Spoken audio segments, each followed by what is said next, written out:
We're dinking around with Eddie and Webby. Dinking around with Eddie and Webby tonight. Oh, yeah. What? Oh yeah, that is right. We are dinking around with a brand new theme song and everything. What did you guys think? I love it, Webby. You're such a talented singer. I think it turned out fantastic. It's a real modern hit, and I love it. What do you think of it, Webby? I love it too. Not to toot my own horn, but I think that was genius work right there. I mean, Eddie, we have you to thank as well. You came up with the music. I just added some lyrics. Actually, I think you came up with the lyrics and everything. So I just performed it. Eddie wrote and created the content. So, I mean, it's a joint collaboration here. It's Eddie and Webby. We're a great team. That's right. We are dinking around tonight. And Webby, what the heck is dinking around with Eddie and Webby? Well, you could say it's a pickleball podcast, but it's a lot different than the pickleball podcast that we used to do. That show is over with and done, but this is a much more loose type of show. I mean, it's unplanned, it's uncensored, it's unfiltered, it's unadulterated. I don't know if that's the proper word, but anyway, it's just like it's just a very fun, loose show. We don't have much planned. We just maybe have a couple topics in mind. Sometimes we have a guest join us. And you know what? Tonight is one of those nights where we have a guest. Yeah, I'm pretty excited about the guest we're having on tonight. And you know what? People, they don't want to hear us chit chat. They don't want to see our stupid faces. They want us to get to the guest right away. Do you agree with that? I do agree. So I think we should just get right to it and not waste any time. Today's guest is a fellow pickleball addict that is also a very popular content creator. Some might even refer to her as a social media influencer. Please welcome to the show, Sydney Steinaker. How's it going? Hey guys, how's it going? Wow, social media influencer. But Yeah. see, influencer, I always have a problem with that term. I don't know. I always cringe at it. Actually, I'm more like I like to say content creator. I feel like it's a little bit more like I don't know, less. I don't know when I associate influencer. Who I associate influencer with is like more like, there's a Revolve girls that are like, check out my outfits, check out this, check out that. I'm in Ibiza today. Let me like take my private jet over to here. So like, yeah. Dang. I only had like 4 sips of this like Ranch Rider Spirits and I'm already feeling it. Oh yes. dear. No, listen, that's exactly how we want our guests to be. We want them to be dear. nice and loose for the evening. So you want to share with us what it is that you're going to be drinking?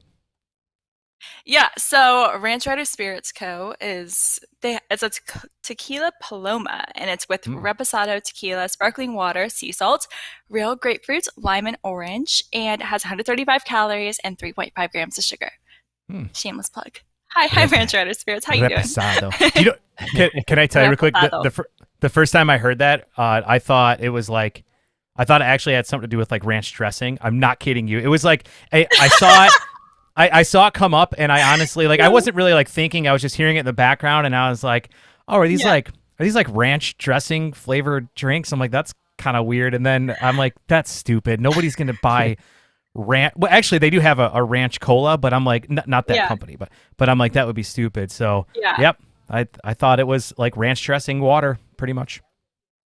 That's funny. Actually, I like tequila is my favorite. Like that's my alcohol of choice, if you will. So most people don't know this about me, but I'm actually half Mexican. Okay. So it just like runs in the bloodline. Just like to love tequila. And my mom actually, she's working on her own tequila company right now. Oh wow! And my dog's name is Tequila. So like I have to love tequila essentially. That's cool. Webby, what happened the last time you drank tequila at our house? Oh man, I don't even want to talk about it. It was horrible. I have a scar on my finger still to this day, and this was like something happened. What was that? Wait, like, almost 20 years ago. You have to like tell the story. This has is like you have to tell the story. What happened? Let's just say it started off with some tequila drinking, and anytime tequila is involved with me, I feel like I become a different person. On this particular night, I thought I had superhuman strength, and I wanted to test my strength. And in Eddie's kitchen, there was this glass. It looked like a champagne glass, but it was like a candle. It had like melted wax inside with the wick and everything. So it was a candle. And I just thought to myself, I wonder if I could crush this glass with my hand. So I grabbed it, squeezed it, crushed it, and then glass just like stabbed right into my finger, and it literally cut so deep that it like bone was exposed. Sir. Mm-hmm. Wait, really? So yeah. Well, alrighty. Yeah, Yeah. no tequila for you, sir. No. Yeah, so we're not. Let's not do that again. I've had like yeah, I haven't had straight tequila but you since have that this night. like I've really had like awesome drinks story like now that mixed you with can tell tequila and people. stuff like that, but Yeah. It was there was blood. Yeah, and I got a nice scar everywhere. to show for it. It's on my middle finger too. Yeah. It's on my middle finger, so if I ever want to show somebody this scar, it looks like I'm flipping them off. So it's just a fun time all around. I love that. That's super cool. You see, for me, when I drink tequila, I'm more like, especially when I like drink tequila and go play pickleball, all of a sudden I think I'm Ben Johns and I take over the entire court. And I'm just like pushing my partner out of the way, like taking everything, like I'm attacking every ball. And then the tequila wears off and I'm like, oh, never mind. So let me go back to my not Ben Johns ways. What is the like what's the perfect drink ratio? Because usually if I have one drink, I usually play a little bit better because it kind of loosens me up or whatnot. You know, I feel better. But then if I have more than that, I've found that my game just falls to shit. Honestly, like what's your perfect it's like drink one ratio? Drink. Yeah. Well, I'm a lightweight as it is. Like I said, I just had 4 sips. I'm really feeling it. But like, so like one drink is probably like my max. And then after that, it's like, I do not recommend dinking and drinking. It doesn't go well. Ball does not go over net.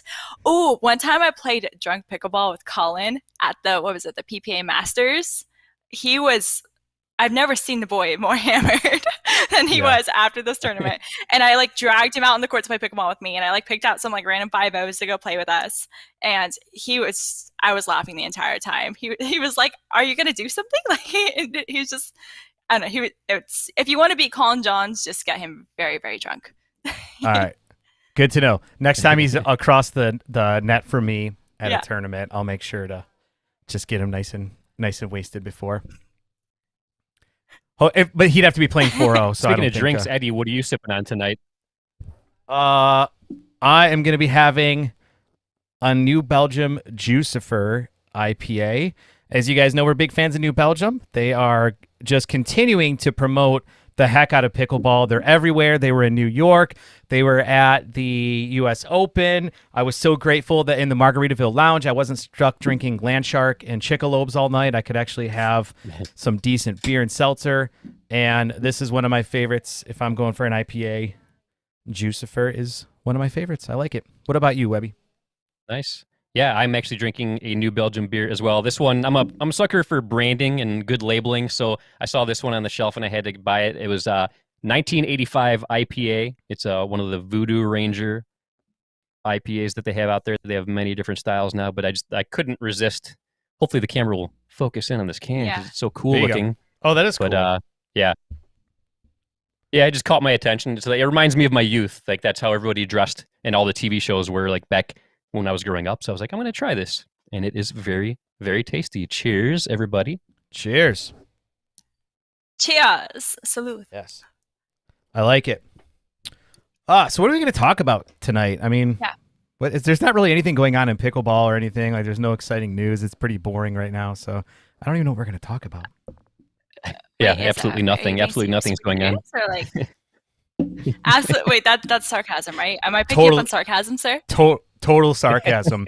There's so much going on. It's crazy. You see, it's my first time meeting you, so like I don't really know if that's like how you are or not. But how I'm a is very global person. Are you really? Well, 100%.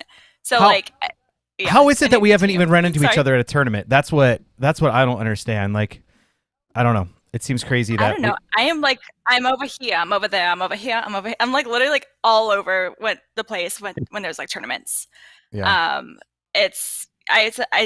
I basically go play, then I'm like running to like another court, then I'm running to another court, then I'm like trying to see other people and like rushing to see my other friends, and like I know I'm a social butterfly at tournaments. Or sometimes, maybe I'll lose very badly and I'll need like my alone time and go hide in the corner and cry like behind a bush or something like that. Not that I've done that before. Yeah. But, yeah. I was saying, are you speaking from experience right now, or? Very much so. I can actually be pretty hard on myself actually during tournaments, like especially like when I'm having those days when I'm not really on, where it just kind of like run off the court, and I'm just like, I need my alone time. And then like 5 minutes later, like I'm like, no, Sydney, you're pickleball goddess. Get back out there. Opportunity bracket. Here we go. Let's go. And yeah, that's typically. Yeah, I'm very confused as to why we haven't seen each other at the tournament. Do you guys like stay on the East Coast? Wait, where are you guys located? Is that weird to like ask where you're living? No, not at all. So I'm very open about our location. Yeah, I live in Naples, Florida. I'm like 5 miles down the road from East Naples, where the U.S. Open is at and everything. But right now I'm in my RV, and we're all the way up in northern Michigan. So usually I'm like 1,300 miles south of Webby, but right now I'm like 250 miles north of him. So it's kind of weird. Yeah, and I'm in southeast Michigan. Yeah, like this is you're my in southeast bathroom Michigan behind me. Yeah, I'm in an RV. No yeah, he's literally way. in an RV as we speak. Yeah, it's a pickleball mobile. I love it. I know. Yeah, it's cool. There's 2 courts it's so here cool. at the resort. I've always wanted to go on an RV road trip. Really? You should do it. It's a blast. I feel like really. Well, I don't want to be the one driving the RV. I feel like that is very dangerous to have me responsible drive, be like in charge of like the RV. But I would love to be in the RV with someone that's responsible enough to drive the RV. So, yeah. That's and cool. then you're in Michigan? I've never been to Michigan either. So, well, I need to head up more to the East Coast. I've been doing mostly like West Coast-ish tournaments, but I'm trying to expand the horizons and do more East Coast stuff. Because the East Coast pickleballers are so cool. I love the East Coast pickleballers. Yeah, I feel like I really haven't been to the West Coast much at all since I got into pickleball. I've been wanting to plan some trips out there, so I definitely need to get out there, but I haven't yet. I feel like speaking here on the West Coast, like we have like everyone's like very just like LA-ish kind of, like not everyone, but like there's a lot of just like you can blame like your loss that like on the fact that Mercury wasn't in retrograde that day. So just like things like that. What? So tell us more about when you say like could you say like that person is so Los Angeles or so LA, and like would somebody else by know what that meant? Yeah, very much so. Like, I mean, like, there's a lot of people like that aren't that way, but there are those people that are clearly that way, and it's just like I feel like people will say like I'm very LA, if you will, even though I'm not from LA. But it's just because I do like the content creation aspect, and also I do like vegan like stuff and like matcha lattes and yoga and Pilates. You know what? Maybe I should stop talking. Maybe I'm just really LA. Well, I'm actually impressed. So if you're vegan, I'm very impressed because it took 17 minutes for you to bring it up, and most of the time, like that's the first thing. Oh, actually, no. I'm pescatarian, but I try and do more like vegan options when they're available, but I can't fully commit. That's just I love cheese too much. I'm lactose intolerant, but like cheese is just amazing. It's my favorite thing in the world. So interesting. But yeah.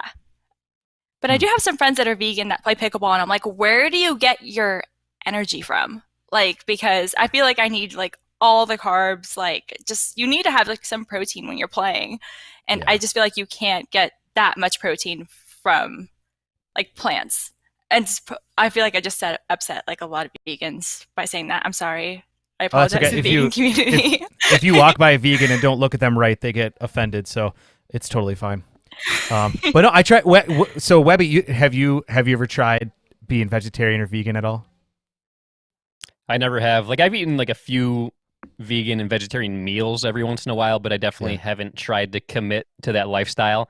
I feel like I could. Like if I was told that like, oh, you're gonna die if you eat any more meat, I feel like I could easily switch over to the vegan or vegetarian lifestyle because I like most of the things I've had that are vegan and vegetarian, but I just love meat too much to where I've never wanted to give it up, but I feel like I could do that. Like, it would not be too hard for me to do that if I was told I had to in order to survive. I tried it. I tried it for a couple of weeks. I had some medical issues, and I'm like, let me try this, see if it helps. And there were some great things. Like, I definitely felt a lot healthier. My energy levels were more consistent throughout the day with a lot of the plant-based protein. And there was one additional benefit that, guys, if you're tuning in, every morning that you wake up, it's like you feel like you are the king of the world, if you know what I'm talking about. And it happened every single morning that I didn't eat. The day after not eating meat, It was fantastic. So something to consider out there if you guys want to try going vegan. It's a nice bonus that you get. Interesting. Yeah. All right. There should be a vegan pickleball tournament where Yeah. just everyone is vegan, and I just want to see how everyone does.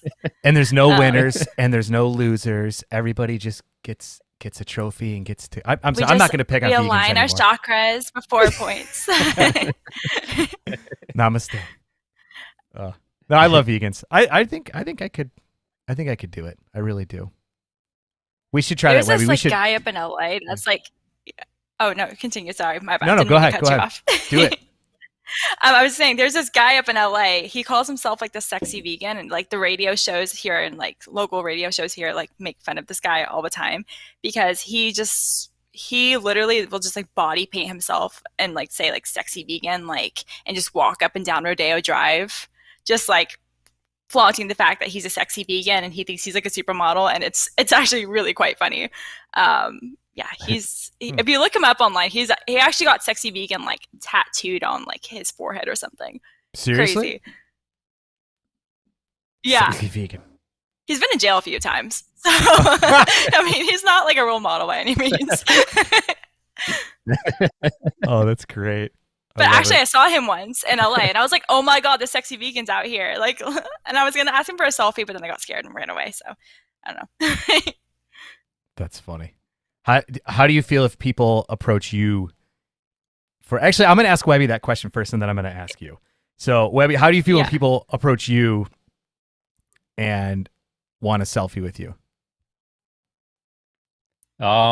It's like I feel honored. I feel grateful that people want to do that. But my first instinct is like, what? Really? Me? Like, are you talking to somebody behind me? Like, do you think I'm somebody else? Like, what's going on? All right. What about you, Sydney? Same kind of reaction as him. Like, I just kind of am like, wait, are you sure you like me? Like, are you sure? You want me to take a picture of you and Ben, right? Or you and Colin, right? I could totally do that. No, I'm actually like always super flattered that people want to take like pictures with me and things like that. Actually, I was at a tournament in Vegas last year, and someone asked my brother to they asked for a picture with my brother because he was just my brother. They're like, oh my god, you're like Sydney Steinaker's brother. Can I get a picture with you? And my brother was like mortified. He was like, classic. Wait, what? Like, Sydney, like this guy wants a picture with me? Like, just because you're my sister? He's like, no. He's like, what? He's like, what are you doing on social media? Because he doesn't follow me on social media. So he has like no idea what goes on. He's 21 years old. But yeah, it's very funny. But yeah, I always love meeting, like, I don't want to say fan. I feel weird saying the word fans, I guess. But everyone's always super sweet, super encouraging. I don't know. Those are the people that keep me going, I guess, on social media. Just like all the positive comments. So yeah, love it. But they always grab me when I look like nice. Right off the court when I'm like sweat drenched, like most inopportune times. Huh? Yeah, right. Yeah, never fail. That's when they want the picture. Yeah. Oh, like it's actually funny. I've had it happen at the randomest like locations too. Like I've had it happen outside of tournaments. I've had it happen at like a few airports. I've had it happen at a random gas station. Like it's really weird. Like places I wouldn't think I would get recognized. Sometimes I get recognized. One time I got recognized in Target, and I was like, and it was like a random Target in like the middle of nowhere, and I was like, oh, hi. But they recognized me, I think, more from my like other older TikTok content rather than like my new pickleball stuff. But still, I was like, that's interesting. So that's actually something I wanted to ask about. So I feel like a lot of the younger people tuning in know exactly who you are, but I feel like anybody like maybe over the age of 50 might not be totally familiar with your content. So like, what would you say people know you most? Like, what are you most known for, would you say, both in and out of pickleball? I feel like I'm mostly known for my pickleball like short reels, things like that.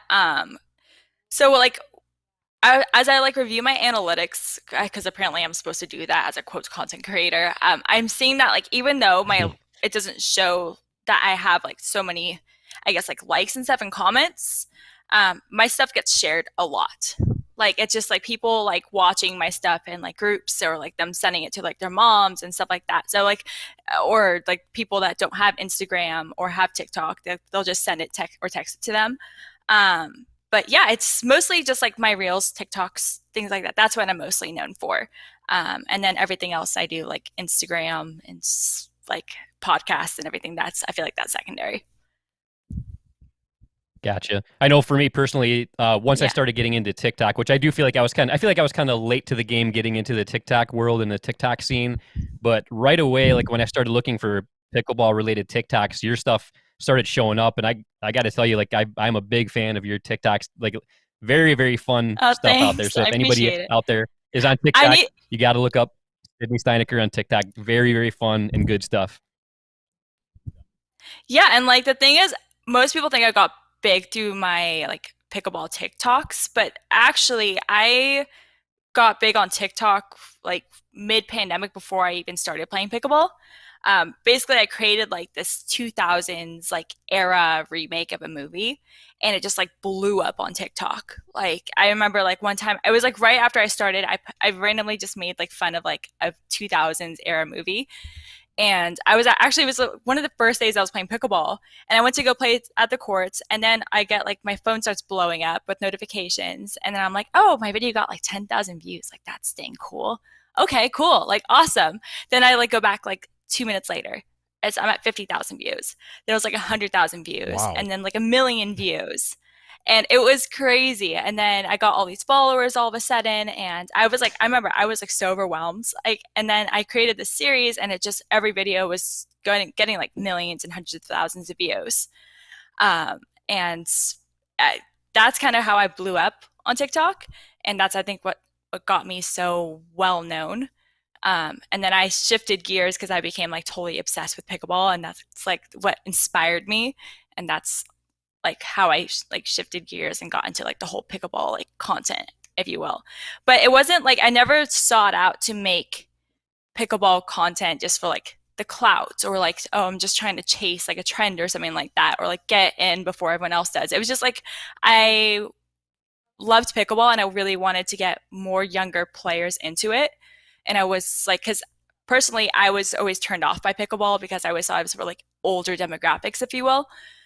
And I was like, okay, what happens if I start promoting on TikTok? I'm like looking at pickleball stuff, and there's no one really on here posting pickleball stuff. What happens if I started posting about it? Maybe I can inspire younger players to want to try it out. And that's actually been the case. I've had a lot of people DM me saying like, I started because I saw your videos, and like I went to my local courts. Now I'm like totally obsessed with pickleball as well. And that's like the most rewarding feeling in the world, knowing that my content can actually like inspire people to play. So I'm like, yes, let's go. Nice. That's awesome. And that's what I really appreciate that, because I see how many views that your videos and your shorts get out there and stuff. And it's like, man, this is exactly what pickleball needs. Like somebody giving like a new, fresh, young take on the sport to show that it's not just for old people. And I feel like that's something that like Eddie and I tried to do when we got into it a few years ago, but like for some reason, nobody wanted to watch our stuff, but luckily your stuff is taking off. I don't know. I don't know what we're doing wrong, but none of our stuff took off. I think it's also like, to be able to break into that younger generation too. I feel like you and I, Webby, we kind of started a little bit too late, gray hair started to show. We started to be, we were seen as old people in the eyes of the younger generation, where, Sydney, I don't know that's necessarily the case for you. You seem like you, obviously, you're mature enough and wise enough to cater to the older audience, but you also are young and approachable enough to where the younger audience probably takes to your content as well. And so I think it's a great way to be able to bridge that gap, because I definitely think all of us have done a great job of trying to get younger people into sport, but we're not near where we need to be to kind of get it in the direction that we think it needs to go. Oh, 100%. And like you see like accounts like the Dink, that they've actually gotten a lot of traction on TikTok, their account with like points, but then you look at their comments and it's just people like basically like ripping apart pickleball, like saying like, this is so lame, da da da da da. And I feel like the more younger players that you post like getting into the sport, like that's what's going to really inspire other players to want to get into it. No offense to like the older people that are like playing pickleball like right now. Right. But it's just, I feel like once I saw, I mean, that's how I got into pickleball. It's like once I started seeing like younger players playing it, that's when I was like really inspired to like want to get into it. Because the way I found out about pickleball was through my stepdad, and he had his friend. We had a court in his old house in his backyard, and he would always invite like all his friends over, but they were always like older like players typically. So I like never saw the appeal of it. Once he started inviting like pros over to like stay at his house, because for like hosting them for tournaments, then I was like, wow, there's like actually like younger players like playing pickleball. Like, okay, like now I'm like kind of intrigued and want to like get to know like pickleball better. Actually, DUPR is the first pro I ever met. He was like, we used to host him for like years. He would stay at our house, and I never saw him play actually. I just knew that he came and played pickleball and would compete in tournaments and local tournaments. And then he always said like, Sydney, when are you gonna play? When are you gonna? And I was like, eventually. Like, I'm not really feeling it right now. And then Irina Tereshchenko and her girlfriend Denise, they stayed at our house once, and they were the ones that gave me my first pickleball lesson. So that's cool. Wow, talk about a great initial pickleball lesson from Denise and Irina. Right? I mean, you know, Irina I've been around for a while, but right? Denise is a solid player too. She played with her at the World Pickleball Championship a couple years ago, and I know she's an incredible tennis player too. Mm-hmm. Oh, 100. Yeah, she's insanely good. I always get so bummed. Every time I'm at a tournament, I see Irina. I'm like, where is Denise? I want to see Denise. Not that I don't want to see you, Queen Irina, but like I want to see Denise. But yeah, no, they were super helpful. And it's actually what Irina said something recently in February when I was playing a tournament out in Minnesota. She started like complimenting my pickleball game and how much I've improved. And like, that was, I think, the biggest like full circle moment, if you will, because she's the one that first saw me ever like hit a pickleball, and now her complimenting my game, I was like, wow. It's like I feel like so like appreciated. That's cool. or she's the one that truly got to see my progress. So that moment made me really smile. Nice.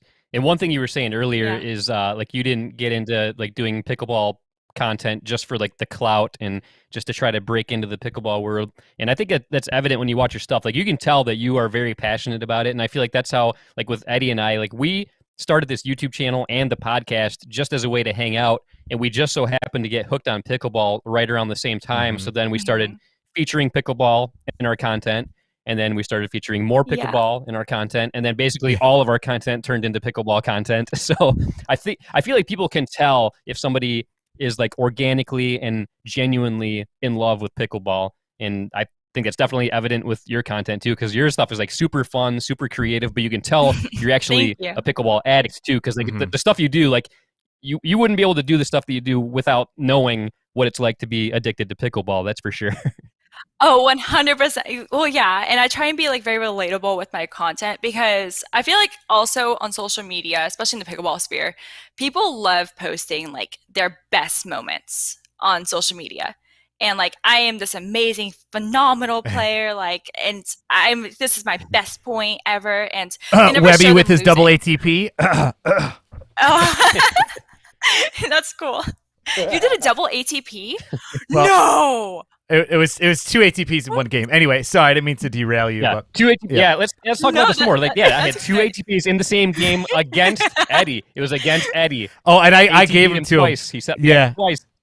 I set him up good for it. But anyway, go ahead. I love that.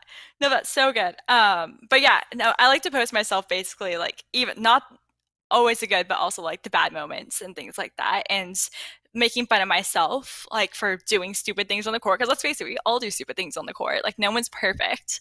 And I'm like, yeah, I went 0-2 today. That's just how it is. I was like, it's just, it happens. Like you never see anyone post about going 0-2, and I'm like, here I am going 0-2 and being proud of it, but at least I tried. So you must not have seen my most recent tournament vlog videos, because that's pretty much all I ever do is go 0-2. Well, like it's all right. I mean, you're pushing yourself out there, and like most people don't realize is at these tournaments, you're like competing against all these like tennis players that are getting into the sport that have years of tournaments and competing experience like under their belt. And like I never played tennis. I came from lacrosse actually. And I was used to like being on a team where there's like 12, 13 of us on a team, and like we could basically, like, if someone's not playing well that day, you have all these other players to pick up the slack. Versus now in pickleball, when there's a doubles team, it's like if you aren't holding your end, your team's really going to suffer. So, or singles when you just all your own, and then you just kind of have to sit there in the corner and just be like, oh dear. Yeah. It's like, oh, that definitely just happened. Well, I feel like singles is the worst, because I feel like at least in doubles, like if you get down and you're not feeling it, you have a partner that can kind of help you, right? But if you're having a bad day in singles, or you're not feeling your best or whatnot, it can be just like, I mean, one bad shot and then it snowballs, and next thing you know, you're out of the tournament, and you're just like, God, how did that happen? Oh, 100%. And then also, it's like, for me at least, I'll be like in the corner, like talking to myself, like in singles, and people are like, Sydney, who are you talking to? I'm like, my legs. I'm telling them that they're supposed to move, and they're just not cooperating right now. Oh, that's funny. So, my singles opponents, they get usually like a pretty good kick out of, just because, I mean, I don't have a partner to like talk to, and I'm very much like, I'm a very talkative person, especially when I'm nervous. So it's like I will start talking to myself, and they're like, who are you talking to? I'm like, myself. Oh, that's great. I love it. But yeah, and also I like complimenting my opponents in singles as well. People are like, what are you doing? I'm like, they made a good shot. What else am I supposed to do? Yeah, like, I do that same thing too. Like, yep. Like, mm-hmm. Yeah, and I've had partners that got mad at me because of it too, and it's like, man, come on, dude, that was a good shot. You got to admit that was a good shot. Come on, I can acknowledge that. Think about, especially in singles, right? 90% of what you're trying to do in singles is just not give your opponent a good shot, and position yourself to where if they're going to get a ball past you, they're going to have to rip a winner, right? I mean, that's pretty much all I'm trying to do when I'm playing. So when they do rip that winner that you know you're forcing them to have to hit, it's kind of like, well, good for you. Like, that was a fantastic shot, and then you got to regroup and move on. So I think absolutely complimenting your opponent when they make a shot like that is good. And to me, it's a sign of confidence. It's a sign of, you're like, hey, that was a good shot, but I don't care. I'm still going to keep trying to play my game, and I don't care what you're doing. I'm going to keep doing my stuff, you know? Yeah, for sure. I agree with that. And I'm not trying to make this all about me, but like you said, rip the winner. Remember how we were talking about how I got 2 ATPs against you in the same match a little bit earlier in the podcast? Yeah. That was in an Eddie versus Webby match where I actually won this bad boy that I've been wearing all night and waiting to display, and that is the Eddie versus Webby championship belt. Oh, really? Oh, yeah. Wait, that's so cool. Yes, Catherine. Wait, why are you so This much is the cooler than first me? time. Wait, what? This is the first time we've done a podcast since it was revealed that I won the Eddie versus Webby championship belt. So I've got to show this bad boy off. That's pretty snazzy looking. That's really snazzy looking. And enjoy it, Webby, because your time is short. I challenged you to a game of singles. You have to wear tight jean shorts, like really tight. You can't cheat and wear like normal ones, but tight jean shorts against me. Is it regular singles or skinny singles? Because that's not regular. So, regular. We've done skinny singles against each other before. So how many? We've done 10 Eddie versus Webbies so far? 9. The next one will be the 10th. Okay, so we've done 9 in the past, and we've done like mixed doubles, gender doubles. We've played with pros. We've done singles. We've done skinny singles. We've done a dink battle. We've done it all, and it came to the point to where I've always wanted to say, well, whoever loses, they have to create a challenge, or for lack of a better term, a handicap for the winner for the next event. Well, Webby won the last one, so I challenged him to a game of singles, and he has to wear tight jean shorts during it to help offset his last victory. Wait, you record this, right? But here's what I got to say about that, though. Like, yep. Oh yeah, we definitely record it. But here's what I have to say about that. Like, I will accept the challenge, but I feel like every time we've had a stipulation, we both shared the same stipulation. So I feel like you also have to wear the shorts, and we have to see who does better in these tight shorts. You've already accepted it. You can't accept I've never it given now.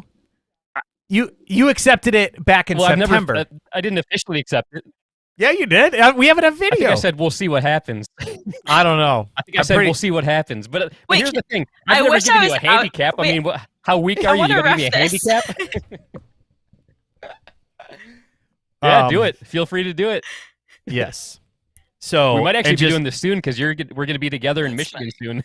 Yeah, I'm going to be down in his area next week, so it's gonna happen soon. But yeah, just make sure. I mean, you have 2 teenage daughters. I'm sure they have jean shorts that will fit you. It'll be fine. Don't worry about it. It'll be good.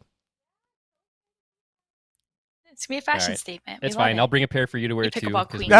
We both need to wear them. I think. Hey, I'm a little bit bigger of a guy than you, so I don't know that they're gonna fit that well. But anyway, back to what we were talking about. Are you gonna feel good about yourself if you beat a guy wearing skin tight short shorts and his motion is restricted?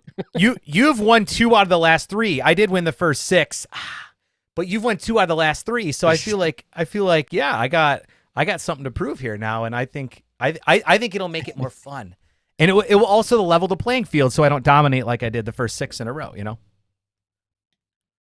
You're talking some snack whatever. here. Enough about us. Enough about us. Let's talk to our guest. We do have a guest. We do have a guest here. Let's talk to her a little bit. Yes. Oh, no, totally so Cindy, fine. we actually did. I'm very much we did actually have some topics in mind that we wanted to discuss during the show. I think now might be a good time to get into that. And one of those topics has to do with sandbagging. And if I'm not mistaken, didn't you have a little something to do with the whole topic of sandbagging recently?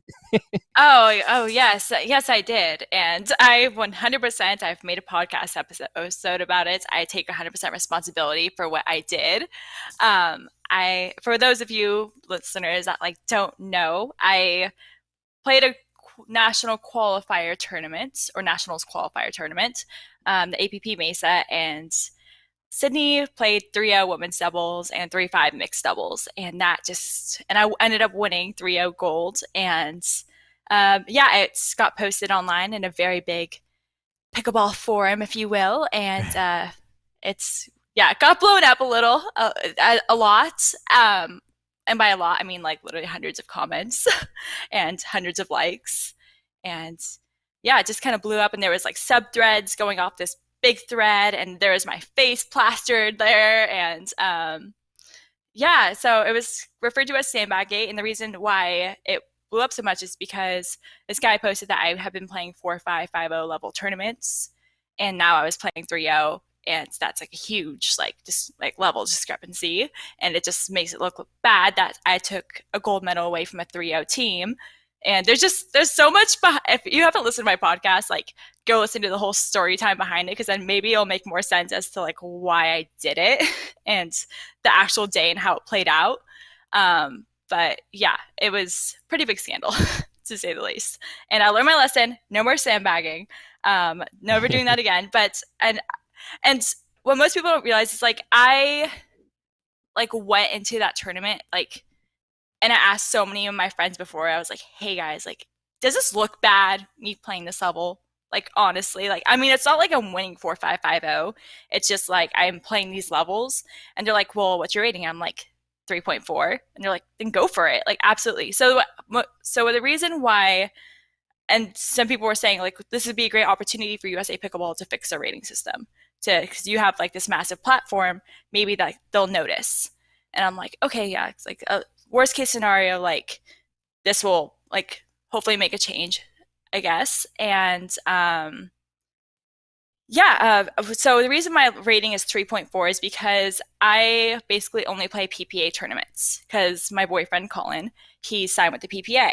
So the way our relationship works is, because we're long distance, I go on tour with him on the PPA tour. So I get to see him and I get to play pickleball at the same time. So it's not because he's always on the road doing stuff. So it's just easier for me to go on tour with him and see him that way. And I'm like, yeah, and I get to go play pickleball, see new people, play new cities, so much fun. But that playing in these tournaments has zero effect on my rating. Zero, because they're not sanctioned tournaments. So because I think I played the last sanctioned tournament I played prior to that tournament was last July. and it was another national qualifier tournament. And I remember I played 3-5 women's doubles, and I got slaughtered last year, like slaughtered by 5-0 players. So for me at the time, I was like, huh. It was like, I remember last year when I played this, like a qualifier tournament, I was playing 5-0 level players. So I feel like if I'm playing like 3-0, like probably the same thing's going to happen, essentially. And I'm like, so if this is what it's going to take to get this quote golden ticket that everyone desires so much, then like, so be it. And yeah, I ended up winning. And it actually, if you look at the scores though, it wasn't like I slaughtered everyone. I actually only played, I think, 3 matches that entire day, and I only played 2 teams. So I played one team twice. So it wasn't like I let everyone else like get rid of everyone, like all the other teams, I guess. And then yeah, I only ended up playing like 2 teams. So yeah, it was an interesting experience to say the least. But yeah, I do regret actually playing those levels, but like the actual team I played in the 3-0 like gold medal finals, like they were not a 3-0 team by any means. Like they were hitting shots. I'm like, there's no way a 3-0 would actually be able to get that shot. So I was like smashing the ball as hard as I could. Everything was like resetting perfectly. I'm like, what is going on right now? So basically they were doing exactly what everybody bashed you for doing. Kind of, yeah. They weren't, but the thing is, they called me out. It was actually after that match because it went to 3 games. It was just I was not playing well that day by any means. I feel like that day was just really just. If you listen to my podcast, you'll understand like why I was just such like in a mental funk that day. Like I had like one ref match where it's just that this team that we were playing wasn't exactly a delight to play. They were just very rude on the court, and their line calls were just really shady, and the ref was just not. She gave my partner and his husband like 3 technicals for like just saying random things to us, like, oh, it's just a win. We got like so many technicals. It was ridiculous. And yeah, so that team basically, they were not 3-0 by any means. They were sandbagging, but of course, because I haven't like platform, it just. I mean, people sandbag. I just don't think people sandbag publicly like I did. So, right? Yeah, it's tough because, and I'll be completely upfront with you. Webby and I, we both play up, and we have been seriously burned by sandbagging in the past. An example of that for me would be last year at the U.S. Open, because 2020's U.S. Open was canceled, and people when they signed up for that. They didn't reseed the bracket for 2021, and I was already playing up. So my first singles match in men's 3-5 singles was against a guy who had already won some 5-0 tournaments and is now playing pro in a 3-5 men's singles bracket. It wasn't even a competition. I couldn't even hit a shot past him, and it was the most frustrating thing in the world. And then I show up again for men's doubles. And the same thing, the first team that we're up against, I go and I check them out, and they're winning 5-0 tournaments, and they're playing in 4-0 men's doubles. And so I think that I think that when this situation comes up and I see people intentionally sandbagging, it's a little bit of a trigger for me. So I don't think what you went through was right, and I think that, you know what, people like, I think people use social media as a yeah. Go ahead. I'm not like upset at people for being mad at me, like by any means, for like what I did. I think everyone has a right to be upset, and I was actually happy people were upset. But the problem was, the reason why I really hated the whole situation is the way that the post was worded, and that people started coming after me personally for like not. It didn't have to do with the sandbagging. It just people were coming at me for other things. Like people were starting like to say, "Oh, she's like, I hate seeing her at tournaments. She's not even funny." It's just like I see how people like roll their eyes when she walks into the court. Like she's not like a good like ambassador for the sport by any means. So it was like things like that that really hurt. And really got under my skin. But like for people to be upset of me for what I did, absolutely. I'm not going to say like that their opinion is not valid by any means, because I was frustrated last year when I was playing 3-5 and I got slaughtered by 5-0 teams. And I remember I was like really upset because I'm like, I really like wanted to do well this tournament. And that's, I think that's just, I don't know if it's an issue with like this, if it's just like a golden ticket qualifier issue necessarily, like, because anytime you have like an incentive for amateurs, like I feel like they're going to want to win, and that's just going to promote sandbagging. So did that play into your decision at all to play down, knowing that you were gonna be able to use your artificially lower rating than what you probably really were in order to be able to get into nationals? See, for me, I wasn't even planning on playing women's doubles that tournament. I was just going to go play out there and play mixed with my friend Jeff because he had asked me to play mixed with him. And last minute, I decided to sign up for women's doubles. And I didn't even like change my rating or anything in the system. When I signed up, I just like added women's doubles to my, like, I guess my events. And then I had this girl like DM me asking me to play with her. And I was like, sure, why not? I mean, I'm already going to be out there making the trip out there. So like, why not? It'll be fun. And then I saw her add me as a partner. And then I saw that we were both put at 3-0. And I was like, oh, we're playing 3-0. I was like, oh, okay. And I like asked her, I'm like, do you want to play like 3-5 or anything? Or should we place up or something? And she was like, no, like, we could play 3-0. This is national qualifier tournament. And then I was like that's when I started asking my friends, like, hey, I'm signed up for 3-0. Like, this is a national qualifier. Like, is this bad? They're like, Sydney, you're going to be playing other like 4-0, 4-5, 5-0 even teams at this national qualifier. Everyone else does it. So like, you might as well just go and do it. And I was like, because I went into this, basically this, like playing this day, thinking that I was going to be facing 4-5, 5-0 level teams. Because actually, the next day when I played 3-5 mixed with my partner Jeff, I couldn't even win at 3-5. And me and him, like, he plays 4-5 as well, and we both got slaughtered by other like 4-5, 5-0 level teams. So that's where I'm like, kind of like, where do you guys want me to play? Like, it's like I won at 3-0. I went to go play 3-5 and I got slaughtered. So where should I be playing? Yeah, it's tough, man. I mean, we see it happen all the time. Obviously, the rating system is broken. I don't know, Webby, what's your take on all that? The rating system is absolutely broken because, like, for the last year, I've mainly been doing 4.0 tournaments. But if you look at my rating if you look me up in USA Pickleball, I should be doing 3.0 men's doubles tournaments. But like, I regularly beat 4.0 and above players in rec play. I've had decent results in 4.0 tournaments. I went a very long time the past year getting my ass kicked in 4.0 tournaments, but I've recently started having some success. I got a silver medal recently in 4.0 tournaments and stuff like that. But even still, after getting a silver medal in a 4.0 tournament, according to USA Pickleball, I could do 3.0 tournaments. And Sydney, just like you said, I mean, you played your rating. You played in the rating that USA Pickleball said that you are, which I know a lot of people that, like, when they're playing rec play, they claim to be 4.0, maybe even 4.5.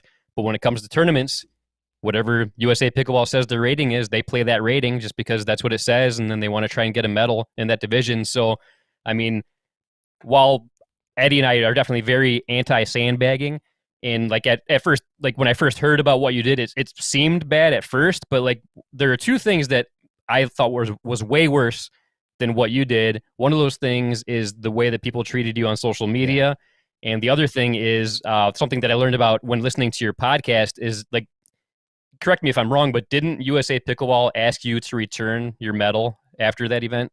Yeah, and that's where things kind of got a little tricky, I guess, because I was in contact with the kitchen after that post, because that's where the post was posted, and because basically I blew up like a huge scene. I'm like, why is this post still up? It's like clearly not even about sandbagging. It's just basically them trashing me, and all my friends kind of stepped in. Were like, this is literally just destroying this girl. Like, take this down immediately. So I was in contact with the kitchen, and they were basically sending me all of like the pending posts that were they were gonna approve to be posted. And basically some woman from USA Pickleball, her name is Karen, she like was trying to post in the kitchen. Of course it's a Karen. Trying to get me. Of course it's a Karen, right? Of course it's a Karen, sorry. Of course. Yeah, she basically was trying to post in the kitchen asking me to publicly give up my medal. And I said, no, do not let this through into the kitchen. I will deal with her directly on the side. Now, I didn't know that she worked for USA Pickleball.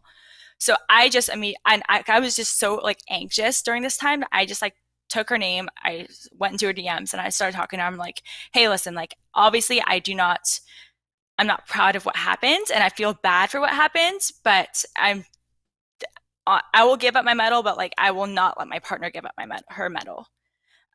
It's just, she genuinely worked hard that day. She saw 90% of the balls that day. I was only hitting like 10% of them. Like, she deserved that medal. And she was basically saying like, no, you have to give up your medal. It's a team effort. I'm going to contact the silver medalist team, tell them that they are the ones that are the rightful owners. It's going to look, she was just kind of pressuring me to kind of give it up. She's like, it would just be look really good for you and be really good for like your image if you would just give it up, kind of. And she was like, kind of like pretty much. Yeah, it was. I'm like, okay, hi USA Pickleball, really professional. It's like use like my influencer status to like make a point, like. If it's like, oh, if you sandbag, you'll face the same wrath of what Pickleball Barbie faced. Like, but let me see if I have this right. All right, so USA Pickleball knows they have a broken rating. You legitimately played in the rating that you have, which whatever, we can all have our opinions on that. But technically, you weren't breaking the rules.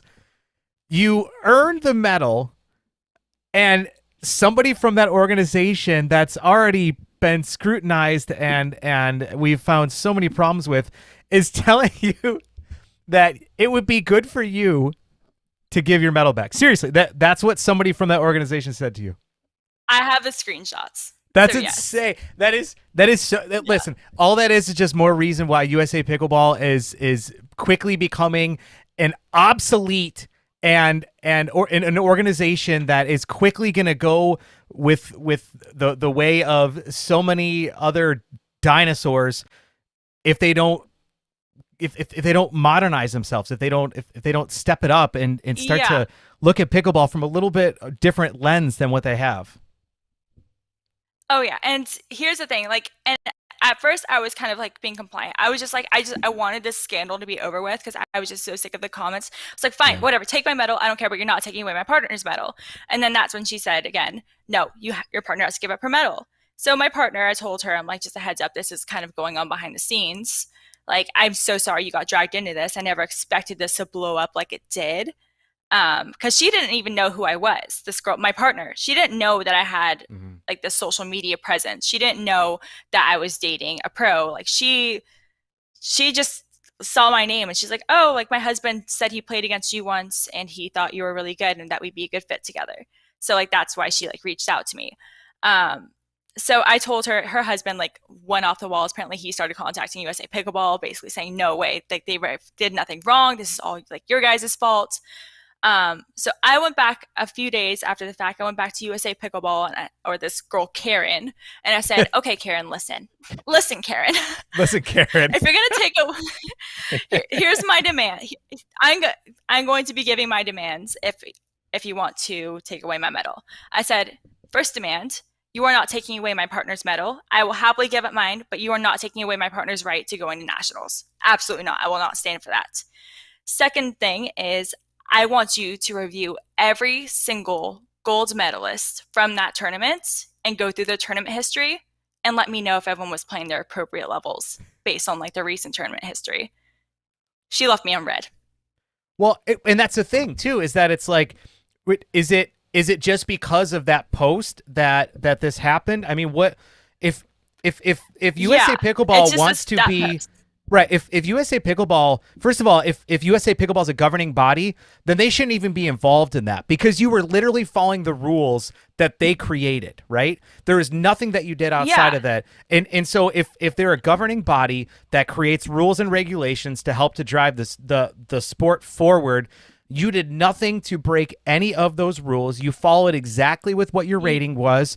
But this isn't a question of morals or ethics. This is a question of rules, which is what USA Pickleball should be about.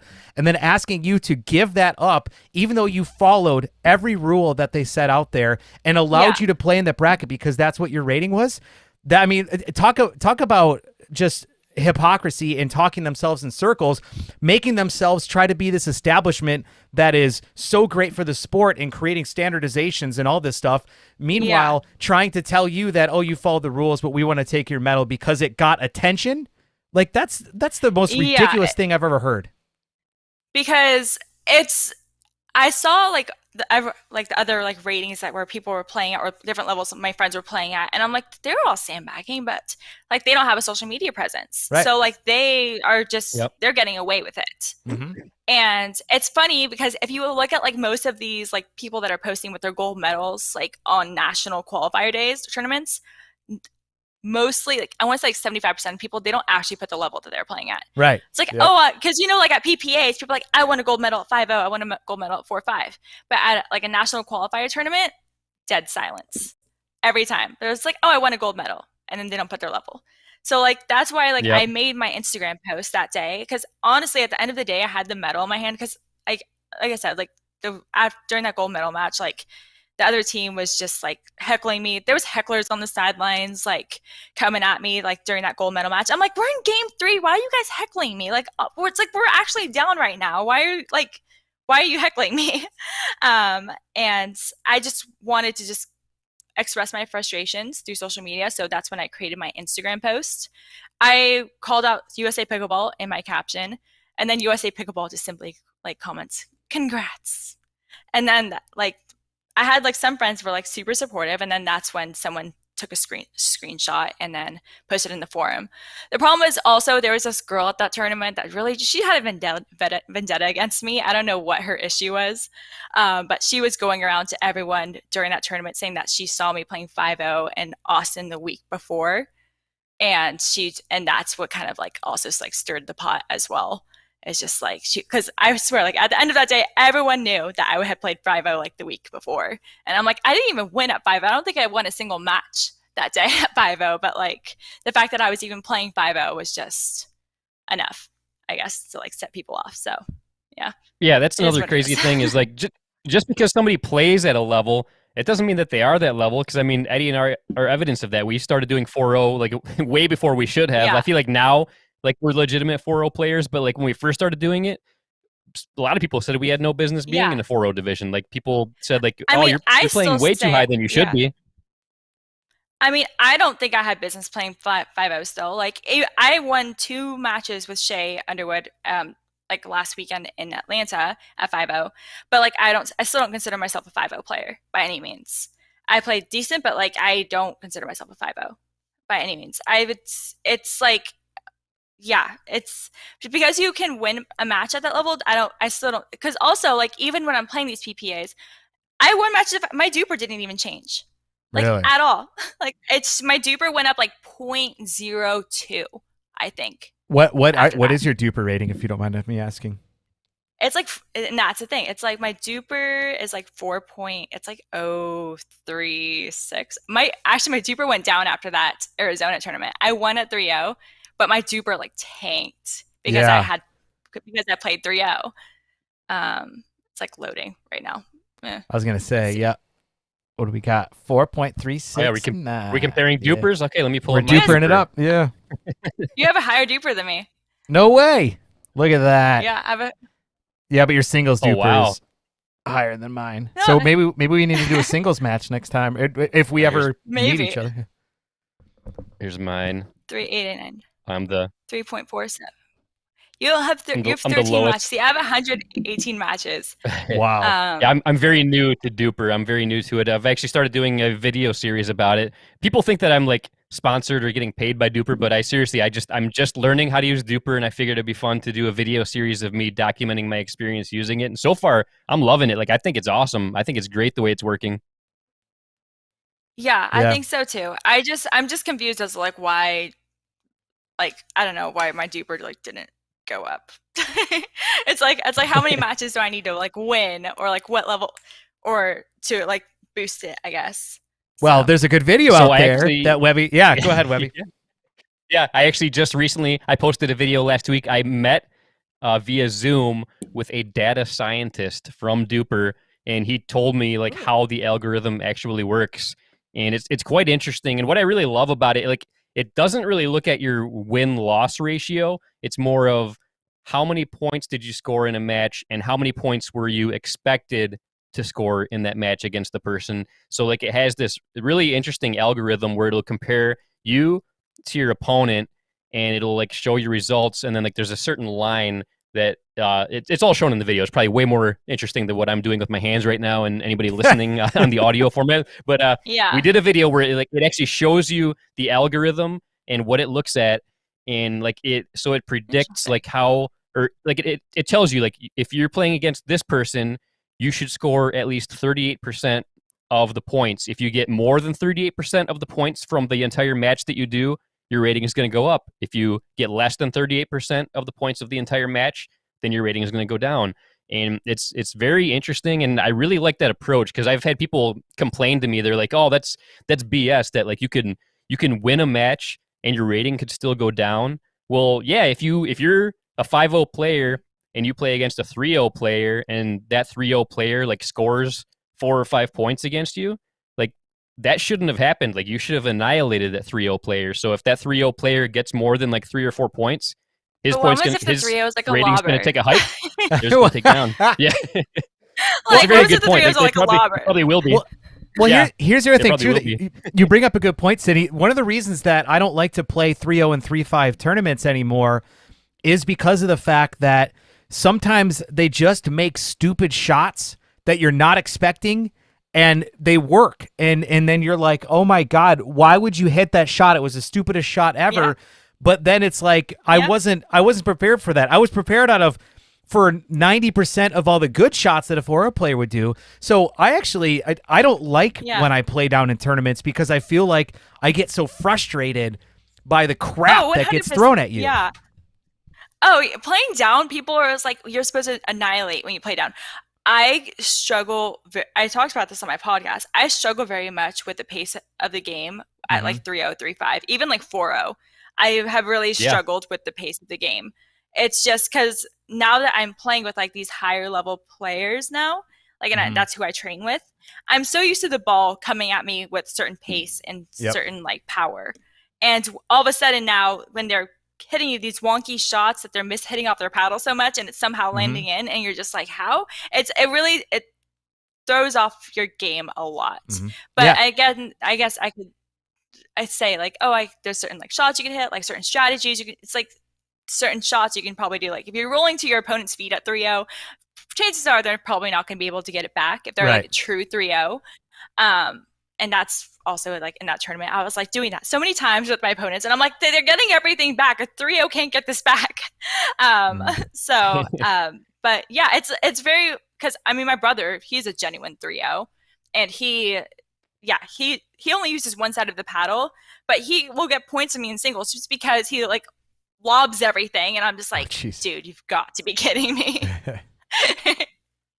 But yeah, when I play down, I totally agree though. When I play down, like it just turns me into a sloppier player, because like you said, like if let's say I pop up a shot, then I expect the shot to just get smashed at me, so I get prepared to like block, or like I swing because I can anticipate like when somebody's going to slam it down at me, and then like I end up like whiffing the shot because like they hit it in such a weird way that like that a higher level player would never hit the ball, and it's just like I become a much sloppier player when I play with lower level players. Absolutely.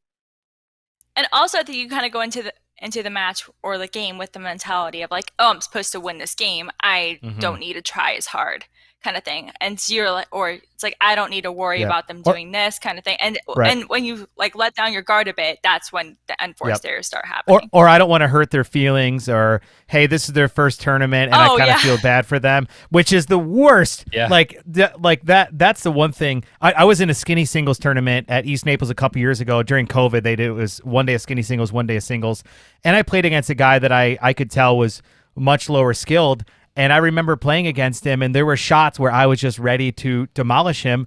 And I caught myself holding back, and he got a couple points at me. And I was like, what the frick are you doing, man? Like you're in a tournament, act like it. And so then I turned it on, but there was a split second where that momentum could have easily shifted, and I could have gotten in my head about a couple of those shots that I didn't really put away. And then next thing you know, it snowballs. And so I agree. I really feel like one thing I took away from that is when you're in tournament mode, you got to be in tournament mode, and you have to be ready to kill. And if somebody pops that ball up, rip it at them. That's just part of the game. Yeah, it's very, very true. Actually, this happened to me in Atlanta this past weekend when I was playing singles. I was down 11-1 in my game to like match 15. And I was like, Sydney, you're playing a tournament, right? And it's like, and then I just kind of sat there, and I like in between, because she called a timeout because she was like tying her shoe or something, or she wanted water. It was pretty hot that day. And I just kind of sat there, and I'm like analyzing the game. I'm like, she just rushes the net just a little too much, and also you're just not showing like what you're capable of on the singles court. And I rattled off like 13 points like that. It was crazy. Like I figured out her game, her strategy, and like the moment I like switched on the on switch in my mind, everything just clicked. And I was like, singles is fun. Like it's like, oh, like this is how singles is supposed to be played. I'm like, where was this the first half of the match, And and unfortunately she got like a net cord like after, and it was like I made like a stupid mistake, and then it was like set out. She got a net cord. It was like 14-13, and then again, I just kind of mentally just did something stupid and played doubles when I was supposed to be playing singles. I was like resetting like mid court. And I ended up losing that match 15-13, but I was like, dang, the fact that I was able to come back after such a deficit, I'm like, go Sid. Nice. Yeah. I love singles. I love playing singles. And like you said, it is such a good feeling, like when you like finally like figure out your opponent and then try something and then it works, and then you just keep doing it and it works. Like it's such a good, satisfying feeling. Oh, and even though I didn't win, because honestly it was hot, and I was like, it's fine, it's all good, it's whatever. But I was like, like I think it was like 13-13, and I said like, let's go, like really loud, and I was like, oh my gosh, you're being aggressive, Sydney. Like, wow. It's like, calm down, girl, like relax. Because I'm not the type that like yells on the court like let's go or come on or anything like that. So I'll like my idea of like celebrating, I'm like, oh my gosh, wait, that shot actually worked. Yeah, I feel like I can totally relate. Like sometimes when I get a good shot, it's more of a shocked reaction more than a celebratory reaction when I get a good winner. Yeah, no, 100%. And especially when I get to like those higher levels, like I played a guy actually in Atlanta that he had like a 6.4 DUPR at 5-0 mix. Wow. And and I ended up getting like 7 points on him in like game 2, me and my partner Shay, and we were like so stoked. We're like, dude, we just got 7 points on him. Like, dude, we're so like we did something. Let's go. Like we lost, but like we did that. Nice. Well, speaking of Shay, like he's another one that I put in the category that you're in. Like you and Shay are just absolutely killing it in regards to content and like getting good TikTok videos out there and YouTube videos I've ever had. Yeah, I feel like that's like a dream team. Oh, what? Like the oh my gosh, content creating influencers dream team. It's like honestly, like I feel like it's a match made in pickleball heaven. Like it's just like it was meant to happen. Like he DM'd me a few months ago saying, "Hey, like the PPA, like Atlanta's like coming up. Like you want to play together?" And I was like, "Sure." He's like 5-0. I'm like, what? Okay. Like, yeah, I totally got that. Like, I have a few months to get my ish together. So, like, let me see what I can do. And then, like, leading up to the tournament, I was actually, like, pretty terrified. I'm like, I swear, like, if I'm having, like, a mentally off day, like, this man is literally going to murder me. But no, he was actually the sweetest and most encouraging partner I think ever had in mixed. And I think that's why I played so well that day, is because he was just nothing but encouraging the entire time. He's like, it's okay if you're like, dink goes into the net. Like, you don't have to apologize to me. It's like, it's not like you meant to hit your dink into the net on purpose. Like, he's like, just move on from the point. Like, let's go. We'll do this. And actually, I ended up playing the left side with him. Really? Like very unorthodox. Yeah, wow. We're like a very unorthodox like mixed team. I was playing left side. He was playing right side. Actually, I'm a more dominant left side player.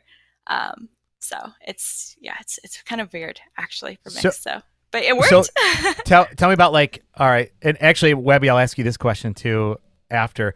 But like, what is your ideal pickleball partner when it comes to their attitude, their energy?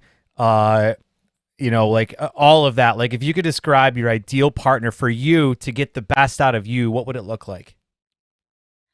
It would be someone that's very encouraging, someone that's likes to have fun during the points, that's not very intense. Like I could never play with someone like Anna Bright. Like she's an extremely talented player. Like love her, and I admire her, but like personally, that would be way too much for me on the court. I just need someone that's calm, that's like, it's okay, like if you like screw up, like I just need like someone that keeps it fun and lighthearted for me. I'm a very anxious person, and I've talked about this in my podcast. I struggle a lot with like anxiety and things like that. So I need someone that's not gonna like put me down when I like lose a point or something, because then I just get very much in my head and more anxious, and then it's just kind of like a downward like spiral from there, like once that happens. So as long as my partner is like encouraging and like uplifting, like that's all I need. Also, I like lefties because that means I get to play the left side. So Shay wasn't a lefty, but we made it work.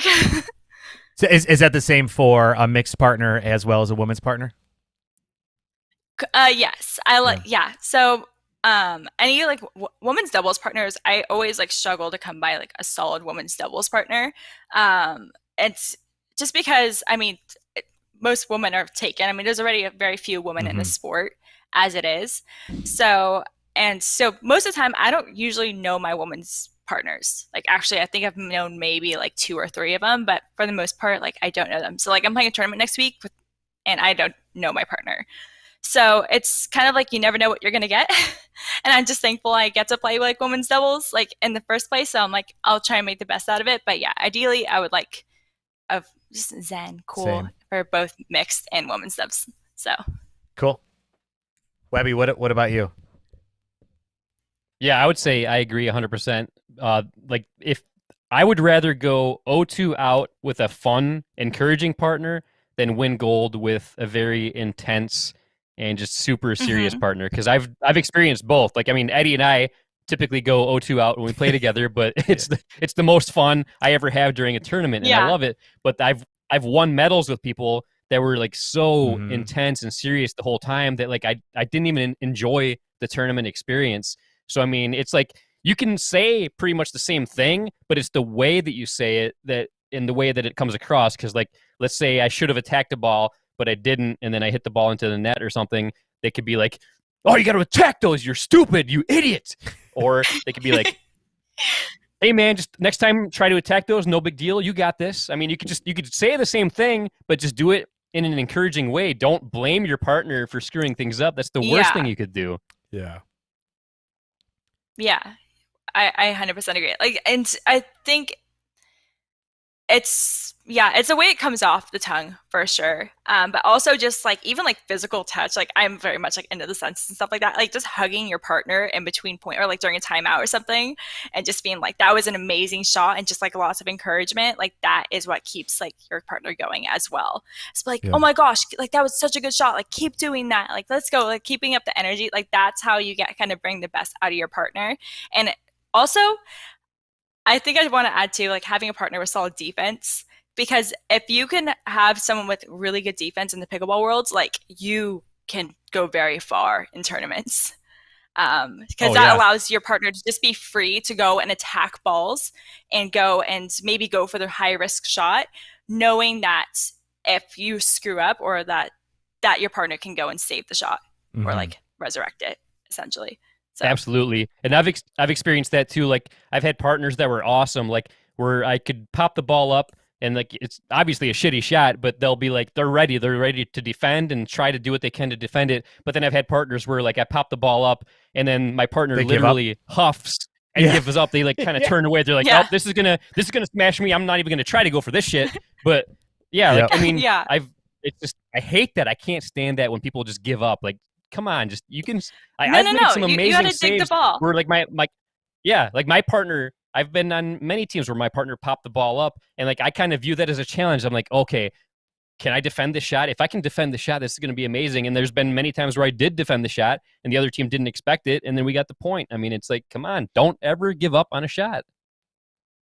Oh yeah, and I think that's why I do much better in mixed than I do in women's doubles. Also, is because I feel like I'm more of a defensive player.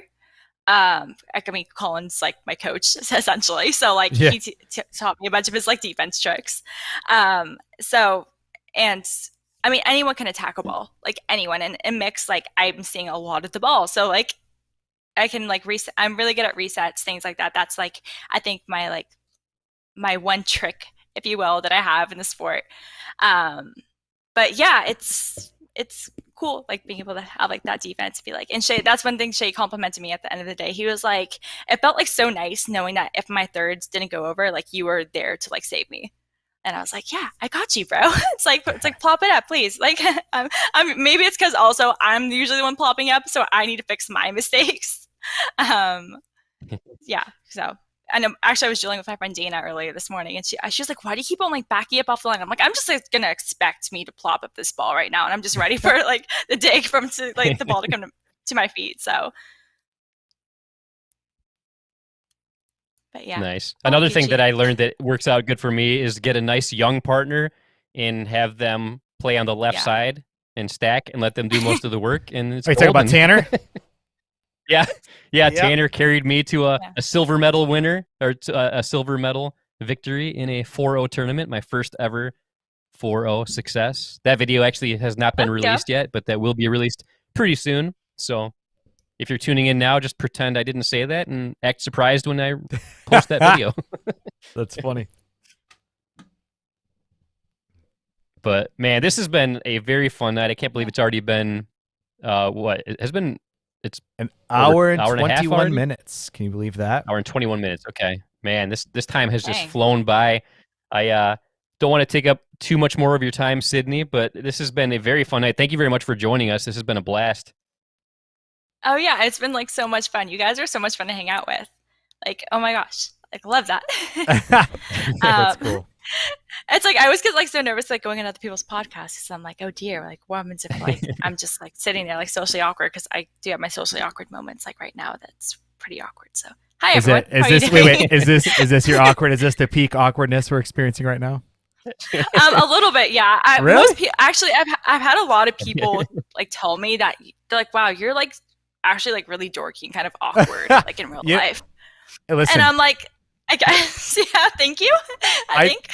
I think that is the coolest thing. Like personally for me, I think when people are able to express their awkwardness or insecurities or things like that, and just kind of own it and just be who it is, I love it. I think that's fantastic. So just be you. You're you. We're us. This is how everybody just be themselves, be nice, be kind to each other. Stop hating people on social media, whether or not you agree with their decision. It doesn't mean that you have a right to actually trash them. And Karen, knock it off, Karen. You're being a Karen. Stop it. Stop it, Karen. I love it. I hate the action, not the player. It's just, it is what it is. And I mean, I really hope, I don't know what exactly the solution to this whole like sandbagging thing is. I don't think anyone has the right solution right now. And I'm really hoping that DUPR is the one to fix it. But yeah, hopefully like this whole sandbagging thing like goes away soon. Did you guys see that tournament for amateurs coming up in Newport that they just announced today? It's like $100,000 cash purse for amateurs. No, that's pretty cool. Oh, wow. Who's putting that on? MLP and DUPR are putting it on in collaboration. Yeah. And it's only for amateurs, it looks like. And yeah, it's like $100,000 cash purse. And the first thing that came to my mind is like the sandbagging that's going to occur at this tournament, because everyone's going to amateurs don't really get the chance to win money that often. So like, I can only imagine like the sandbagging that's going to happen here, or like the line calls. The line calls are going to be so shady. Yeah. Yep. Hey, Webby, you want to go play 2-5 at that? Yeah, let's go. Let's do it. Let's do it. Yeah. But however, I don't even know what level I would go play by their DUPR. Like, do they? So, did you say it's put on by DUPR and MLP, or like? Yeah, I think it's put on by DUPR. So I think they would have to go off your DUPR and MLP. So I think you'd have to go off your DUPR. No, I would hope so. So I would think so. If that's the case, then so I'll see you guys at 4-0.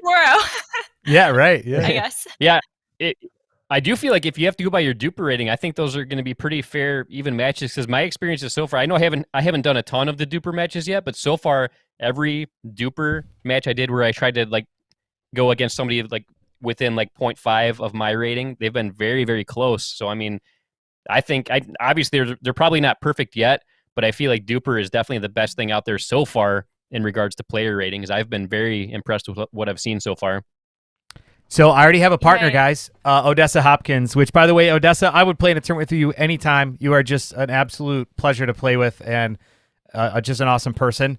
She wants to play 3-0, but listen, I know, Odessa, you are not a 3-0 player. I've seen your forehand rips. I've seen your backhands. You're not a 3-0 player, but I would play with you anytime you want.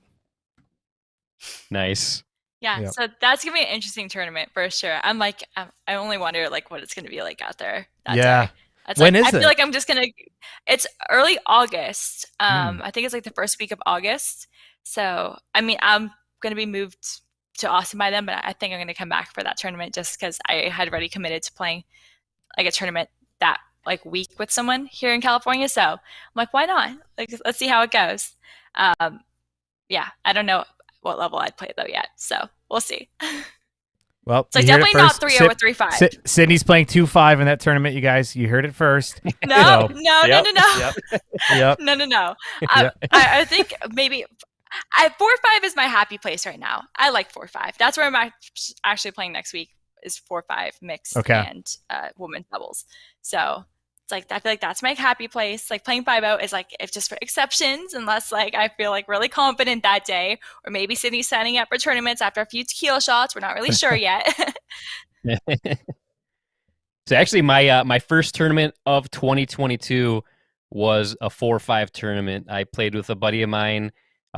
In really the only way for me to play with him, I had to do 4-5. So I was like, sure, why not? Let's do it. So everybody that's listening, stay tuned for that because that'll be posted probably in the next 3 or 4 weeks.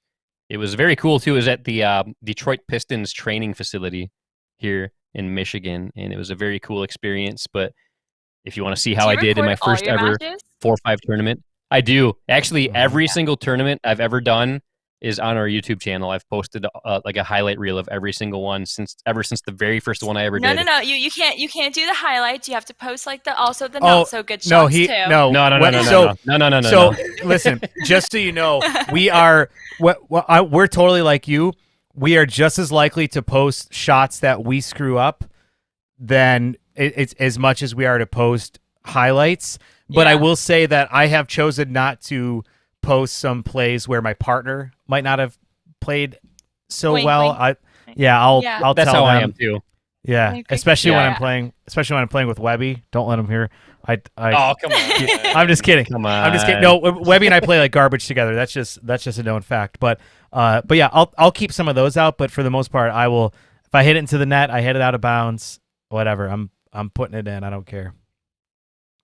Well, yeah, like I love that. In some of the most recent videos I posted, the most recent one I just posted yesterday, there's a shot of me just flat out whiffing a shot, like a ball comes to me, and I swear it looks like I swung through my paddle, but it was like a straight up whiff, and then like I have no problem just doing a slow motion replay of it because it's so ridiculous.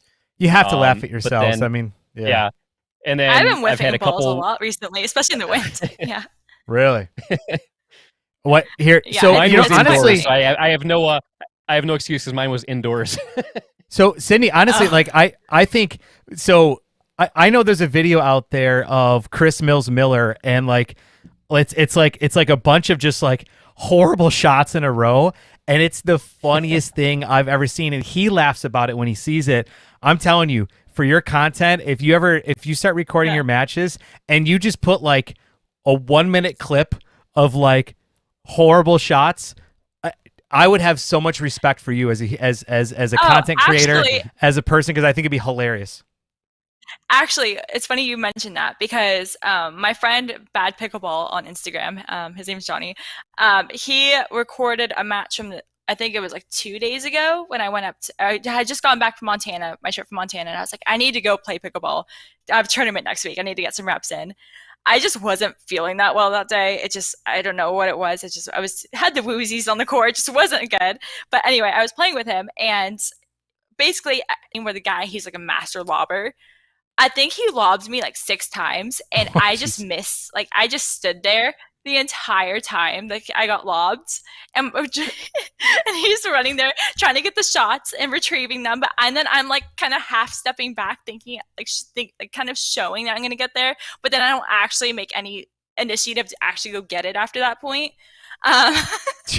So I think it happened like multiple times, and we got slaughtered by this man just because he kept on lobbing us. So I was thinking about just doing a compilation of all the times I just sat there, because I literally like shouted out in the video, I'm like, I'm the worst partner ever right now. And we just like, there was like one point I'm like, okay, fine, I'll go chase a lob, and then we run into each other. I'm like, nope, save this one, I don't chase lobs. So I might create a compilation video of something like that. Just me just totally failing at retrieving lobs for like a minute straight. I think or I might just create a compilation video like Chris Mills. Yeah, do it. I mean, here's the thing. I think the biggest sign of confidence is when people can laugh at themselves, and self-deprecating humor, I think, is the best, because it's so non-threatening. It takes the winds out of people's sails, right? And it's a way to just show like, hey, I'm a human. I screw up all the time, and I think people love it. And that's one of the reasons why I do that. There are a lot of people who have YouTube channels who intentionally will go back and actually edit even live streams and take out some of their bad shots. And that's a wait. I think what? That's oh yeah. I no 100%. And I think that's such a sign that's so cringy of insecurity, and it's like, man, you gotta show the good with the bad, and you know, and especially if my opponents get a good shot on me, then 100%, I'm for sure gonna be there to try and, you know, show them, like, you know, just how great they were. Yeah, people value authenticity over anything. And I feel like there's a lot of people that they're starting to see like I get to work with really cool brands now, which is awesome. And now there's people that are like, oh, I see Sydney gets to do this, so let me try and do like the same content she does. I have people that literally copy my content, like literally like down to the T for everything. Really? And I'm totally okay. Yeah, I'm okay with it. It's fine. Like, they can do it, but you can tell it's not as authentic by any means. And that's what kind of differentiates me from other people, because I'm like, I'm just being myself, and if you want to be me, that's cool, but that's not what's going to get you noticed by brands. Sure. So what does get you noticed? Yeah, and like I said before, I feel like it can, like, you can tell when somebody's genuine. But yeah, what does get you noticed? That's the important question. It's mostly, well, people want to. So I'm trying to think, like, because I've actually had some calls with some paddle companies recently. Just in regards to, like, I'm not seeking sponsorships. Like, I'm seeking it for my friends, essentially. And I will like say like, okay, what are you looking for? And it's mostly like they want to see like social media presence and stuff in the pickleball sphere. A lot of these paddle companies, like, so if you're not like a pro player, like, I guess like I'm not a pro player, like, you need to have at least some form of social media presence in the sport. And from there, it's about likability, like authenticity, things like that. Not being controversial like 24/7, like, because I mean that's just also a liability for the brand. Also family friendly, that's a huge thing as well. Like, I try not to use a lot of profanity like in my social media posts, or I'll use like TikTok sounds that don't really have profanity in it. I mean, I'll post some, but not all the time. I'll just do like one once in a while, because then again, you're not being family friendly, and you want to be able to appeal to like a wide audience. Especially like in pickleball. I mean, I just feel like pickleball can kind of sometimes be more like family oriented. Wholesome. So I never want to be like, yeah, I don't want to be like, here's Sydney like posting content and here I am dropping F-bombs like every 2 seconds. Like that's not cool either. So things like that, just, I don't know, but also just be yourself. Don't try and be anyone that you're not, because it does show in social media as well. So crazy. Well, where can people follow you on social media? And afterwards, we'll throw links below to all of your social media outlets. It's just Sydney Steinaker, like I think across everywhere. Like I actually am the only like Sydney Steinaker, like the way that spells it, like I think in the US. So like it's pretty easy to find me the way. So yeah, just Sydney Steinaker across everything. Also, if you probably type in Pickleball Barbie on Instagram, that'll probably pop up to my account as well. So yeah. All right. So Instagram, TikTok, Facebook. Facebook. Yeah, I need to get into YouTube. I started making some content for YouTube last year. Just the editing just takes way too long, and I just ain't nobody got time for all the editing, or at least not for me at least. Tell me about it. And then tell me about it. Yeah, it takes so long to edit on YouTube. Oh my gosh. And I have like an actual corporate job, so like as well during the day, so like that takes up a lot of my time. But yeah, and then the Basic Thing podcast, if you want to give that a listen, although you don't have to listen, but like if you want to, it's like there. So what is your elevator pitch for your pickleball podcast? Because they're coming up. There's a lot of them out there. So why should people listen to yours? They shouldn't listen to it. It's awful. It's awful. It's awful. Like, I'm just like, honestly, the reason I made a podcast is because my therapist was like, you know what, you should create a podcast, Sid. And I'm like, why? She's like, it's a great way to express your feelings. And I'm like, okay. It's like, this is personal growth. We'll do it. And then I just made a podcast episode. Didn't expect people to listen to it. Then I posted another one and then another one. And people started like, oh my gosh, I love your podcast. I'm like, wait, you're listening to it? I don't even look at my analytics. So it's like, that's how much I don't want to know like who's listening to my podcast. But it's pretty hefty amount. I mean, my Instagram followers keep on going up on my podcast. So yeah, if you want to just story times, I feel like I'm like trying to be like the Tana Mojo of like pickleball story times, if you will. Like it's just posting my tournament. Like, Tana, do you know who Tana Mojo is? No, that's what I mean. I feel old now because I probably should know. No, she's like a YouTuber that like posts like her story. She's kind of like a modern day Paris Hilton, if you will. She'll like post her like party, like story times, if you will. And that's just in her crazy life. And that's kind of what I do. I just tell story times of like my tournament experiences, or I'll try like interview people. But it's just, I find it easier for me to just like freestyle it. No pun intended. I always say freestyle just because I'm always around the boys so much. Hey, they don't own the word freestyle. Anybody can freestyle. They made it their own, but you can't trademark freestyle. It's not allowed. Honestly, I feel like this Dinking Around show came around way before Freestyle Boys. So I feel like you're the original Freestyle Boys. Yeah, Freestyle Boys. You hear that? OG Freestyle Boys. Yeah, you can own freestyle. But yeah, just basically I freestyle it and just kind of go with the flow, and whatever happens. And I just kind of tell it like it is. I have to apologize on there, I guess, for sandbagging. I apologize, I guess, for Carbon as well. At that one podcast I recently released, and that one, yeah, my bad, Carbon. But it is what it is. And if you guys want a fun, like lighthearted podcast, just go listen to it. But like, you don't have to, and you shouldn't listen to it. So. I encourage you not to listen to it. So I'll be honest.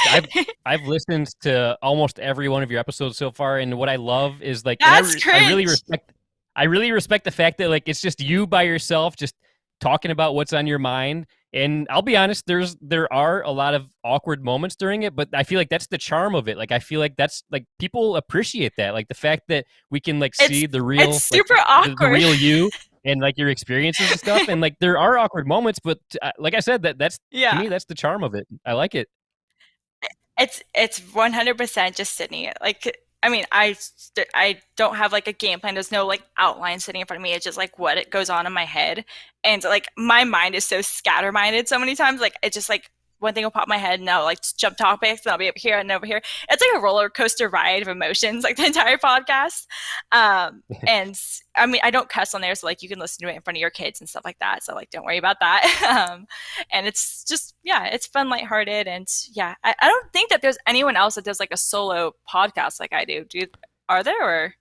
I can't. I know like Tyson's done a couple of his episodes flying solo, I believe, but and Mark Renison, he used to do that. I guess Morgan Evans did too. So yeah, there has been a few solos before you. Yeah. Yeah. Well, solos are fun. I mean, I like it. I feel like do you edit yours much? Because I get the impression that yours is pretty much like you start it and then you say whatever's on your mind for like 30 to like 30 minutes to an hour and then like you stop. Like is that how it is? Yeah, because I feel like yours are like Mark. And then and then I hit stop, then I hit upload, and then I go to bed. Nice. Also, most people they don't notice. I hope they don't notice. I podcast at like midnight usually because that's like the only time I'm like kind of like zen, I guess, or when I have actual time. So I'm usually podcasting at like midnight. So also my brain's like pretty dead around that time, and it's just kind of like, okay, I need to get a podcast episode out because I promised I was going to do it, and I haven't done it in like 2 weeks. So it's a fun podcast. I like it. I mean, but you still shouldn't listen to it. So. All right. Super confusing. I don't know about but I like it. I don't know about you, Eddie, but like I can't imagine like just talking by myself to the microphone for a while because I feel like you and I we're good at like playing off of each other and stuff. I can't imagine just trying to like talk with my own thoughts for like an hour at a time like that. I feel like that would go absolutely horrible. I'd be super scared of what would come out of your mouth after an hour of you just talking to yourself, especially if I'm drinking, especially if I'm drinking the whole time by myself. Actually, you know what, we need to do that. Drunk Webby talking for an hour straight about stuff I think would be fantastic. Honestly, I feel like that could be interesting. We should do like one episode of me just like getting hammered by myself and see what happens. Yeah. Good I want to bring Colin on the podcast though. I've been trying to get him on. Oh my gosh, I feel like it would like truly show his personality if I like brought him on, because he's like very quiet and most people are like, who is Colin Johns? What is he like? I'm like, he's actually like really funny. Like I'm laughing nonstop when I'm around him. He's hilarious. But yeah, I don't know. For the most part though, I try and stick to it being solo. Maybe I'll have more like podcast guests. We'll see. I just feel like I have to like ask important questions and not sound stupid like when I'm asking questions and things like that. We sound stupid all the time. Don't worry. It's Yeah. Oh yeah. Yep. I always just tell people good. like I like it when Yeah, go ahead. Oh, continue. Sorry. No, I already lost my train of thought. No, you go. I'm not going to talk anymore. You talk. See, we're the kings of awkward. Like this, here we go. These are the awkward moments people appreciate. I don't know what to do with my hands. Where to? Yeah, like that. I don't know what to do with my hands either. Right. Like I keep on like doing this and like doing like this and like going like over here. Yeah, I don't really know what to do with my hands, but it's all good. But yeah, no, people like my podcast listeners, they love to like DM me like really like lengthy like questions of like that are very technical, and I'm like, you guys are aware like I'm not a pro, right? Like half the time if they're asking me like a really technical question, I like run a call and I'm like, can you answer these for me so I can like give them to my like my listeners, just funny. So I don't like give them the wrong information. Because I'll have people ask me about like, where should I be putting like the weight on my paddles and like things like that, or like I had this situation happen in rec play the other day and like what's a proper shot I should have made, and I'm like, honestly, when I hit the ball, I just pray the ball goes over the net and in the lines, so like I'm not really the person to ask. So that's funny. Awesome. So much fun. Yeah. Okay. Yeah. All good. Sorry, I'll stop rambling. No, I love it. I think this is great. No, we get the real Sydney. The real Sydney. Will the real Sydney please Oh yeah, 100%. Yeah. I would, but that's too much work. Yeah, I hear you. And you've already had your one tequila drink. That's your limit. So. Actually, I only had half of it. So what? And I've already gone through. Yeah.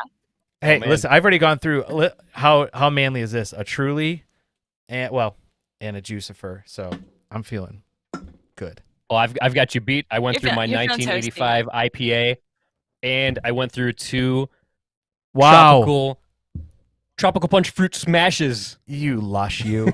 What? Wow. Speaking of fruit smash, like I feel like, yeah. Did you guys see that commercial during the New York City Open? The fruit smash commercial they had with the head popping out of the case of fruit smash. It was so weird and awkward, but I loved every second of it. It cracked me up. That reminds me of like the Gushers commercials back in the day when you used to eat a Gusher and then your head turned to a giant like watermelon or something. Actually, that's why I didn't eat Gushers growing up, because my mom said if my head would turn into a giant apple or like a watermelon, and I was like, I don't want that, so never had Gushers growing up. All right. So. Do you remember the movie? All right, this might date us, Sydney. Oh my God, was it Summer School or what was it? Where there were kids and they were making faces, and somebody slapped him on the back because they were always told if you get slapped in the back when you're making a funny face, it will stay that way forever. And in the movie, these kids' faces, like they were making a funny face, like, right? And somebody smacked them on the back. And in the movie, their faces stayed like that.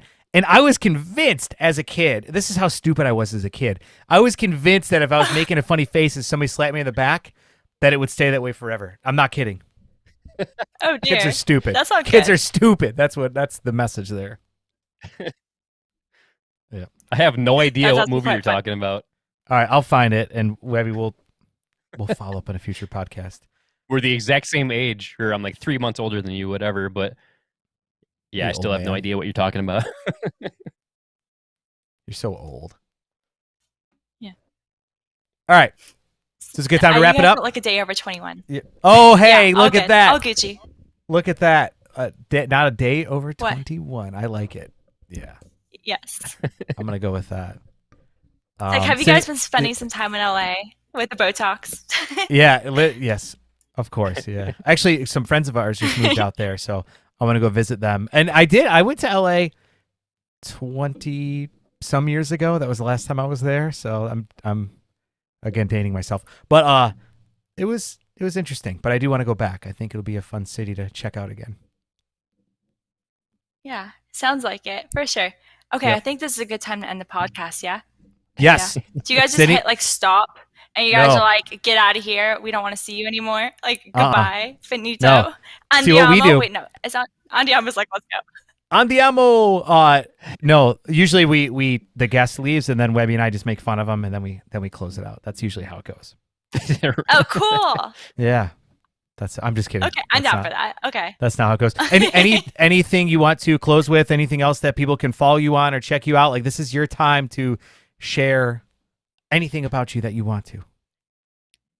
Don't follow me on social media. All right. Yeah. No, I was kidding. You can find me on Instagram, find me on TikTok, find me on Basic Think Podcasts. You can like my videos, comment on videos, share my videos. That'd be pretty cool too. You guys are awesome. Word. Yes. And we'll throw links below. I need a better outro than that. I like it. Word. All good. Thank you again for joining us, Sydney. Like Webby, any final questions or thoughts? No, just thank you very much for joining us. This was very fun. Maybe we can learn some things from you about how to increase our social media presence, and maybe one of these days we'll become influencers as well. You can totally rock it. I got a bunch of tennis skirts for you if you want to ever like try them on. So yes, we can be influencers together. Oh, come on! Don't give Eddie any ideas. Come on. Oh yeah, never mind. Okay, for an upcoming Eddie versus Webby match, it's got to be done in a Sydney tennis skirt. Exactly what I was thinking. Yeah, that's exactly what I was thinking. I love it. Cool. Okay, all right, Sydney. Catch you on the dink side, you guys. All right, thank you so much, Sydney. We'll see you. I like that. Catch you on the dink side. That's good stuff. That was fun. That was very fun. Yeah, it was cool. It was, one of the things I like about Sydney is she has a different perspective on the sport, right? I mean, she's obviously, so people were asking who she's dating. She's dating Colin Johns. So she has a lot of friendships and relationships in the pickleball world, but she's also an amateur player herself. She's also an influencer, which to me is like one of the toughest jobs to have because you're constantly scrutinized. And, obviously there's people who are maybe envious of her, that take it out through trolling and toxicity. And I don't know, it's just, it would be tough to be in that situation. And personally, I mean, I think I was pretty honest. Like, I don't think she made the right decision when it came to sandbagging and joining that tournament. I don't think that she feels great about it either. I don't know if she sees it as much as I do, but I would never trash her. I mean, she's a good person who's just trying to do her best and love pickleball. I mean, I don't know. What do you think? Yeah, I agree about that. And what I really love is the fact that like she was like very influential on social media and TikTok before getting into pickleball. And that's what I love is the fact that she had a huge following and then got addicted to pickleball and then started incorporating pickleball into her TikTok videos and her Instagram stories and stuff like that. And then that really, it got attention, like it gave attention to pickleball that I feel like pickleball was very sorely lacking for a very long time. And that's that young demographic, because obviously, I mean, talk to anybody our age and older, they're probably not on TikTok or don't even know what TikTok is. So it's mostly a younger demographic. And that's who I feel like we really need to get into pickleball more than anything, because that's the future. That's what's going to carry the sport on. That's what's going to make it keep growing and make it get into the Olympics and all this good stuff. So I feel like the Sydney Steinakers out there, the Shea Underwoods, they are really what's going to like drive pickleball and keep it going into the future, whether the older demographic likes it or not. Like that's what we need. That's exactly what we need. Do you hear that, older demographic? They're coming for you. No, that's cool, man. That was a lot of fun. Sydney's cool. I can't wait to meet her. Here's the thing is that I mean, we had to have been in a tournament together. I mean, I'm sure you have, because you've been to a lot of the PPA events. I still haven't been, unfortunately, I haven't been to any PPA events yet. I need to ASAP, but I know that she's been to quite a few of them, especially because she goes to a lot of the ones that Colin Johns goes to and stuff. So I bet you were at the same ones at the same time, just didn't know it. Yeah, I don't know. I don't know how we didn't, but that was awesome. Guys, let us know what you think about this new Dinking Around format. This is like super unplanned. When it came to the podcast, I'm sure we've mentioned it in the past, we used to spend hours and hours planning, getting videos, getting content together, and it became very challenging. Dinking Around is just like, hey, maybe we'll have a guest, maybe we won't. If we do have a guest, typically we'll just talk about stuff, have a very loose program. Let us know what you guys think. And I do want to say, Webby, I will be in the Detroit area as of this upcoming Sunday or Monday for a couple weeks. I know you and I have a couple pickleball nights planned. So if you guys are in that area and you're interested in, playing pickleball with us or whatever, reach out to us. You can reach out to us on Facebook. You can reach out to us on Instagram. You can email us at contact@eddieandwebby.com. And, we would love to meet up and get some games in, because I'm excited to play with you and a bunch of other people here coming up. Yeah, it's going to be a blast. We got a lot of, I'm telling you, the Southeast Michigan pickleball group has just grown a lot in the last few years. The talent has gotten much higher, and it's just a very, very fun place to play pickleball. So I feel like we're going to get some very good, fun games. And I thought tonight was super fun. I had a blast. Hopefully you guys like this format, because I personally love this Dinking Around format way more than the original one, just because, like Eddie said, like we really don't do much prep work. We think of some topics we want to talk about, and then we connect. Sometimes a guest joins us to talk about the topics, like tonight. Oh, really? And it's just yes, Catherine, really. That's probably my favorite thing that you've ever done for the podcast is add the Catherine Parento O'Reilly thing. I love it. So do you think it's awesome? I think it's so awesome. It's so awesome. This is awesome. Nice. How awesome is it? This is awesome. You want to know what else is awesome?